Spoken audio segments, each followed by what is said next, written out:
Newcastle Quayside. I wasn't very aware of Newcastle Quayside when I was young.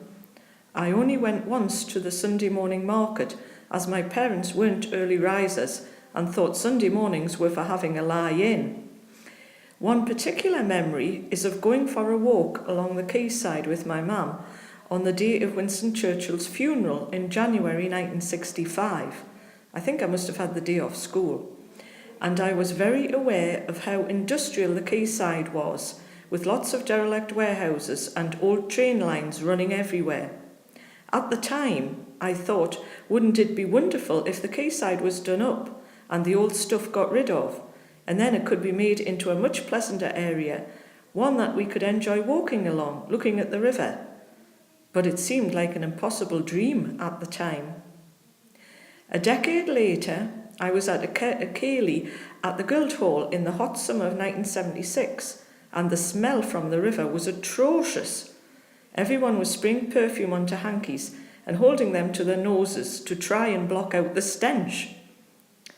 Other than occasionally going to Julie's nightclub, or to the Cupbridge for a drink, or to the Red House for a meal, all of which were on the close, I rarely ventured down to the quayside, and it was generally very quiet down there.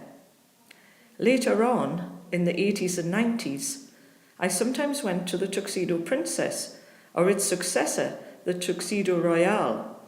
This was usually the finale to a night out in the town, when someone would suggest getting a taxi down to the boat to round off the evening. I missed seeing the tall ships in 1986 as I was away on holiday, but I made the most of their visit in 1993, going on board as many ships as possible. I did see them again in 2005, but the weather was cold and I couldn't walk very far by then, so didn't enjoy the event so much. The quayside has hugely improved in the last 30 years, with all the old industrial stuff swept away and new buildings put up. The crowning glory in my eyes was when the new Millennium Bridge was built, and I saw it on television being towed up the river into place, and I was very impressed.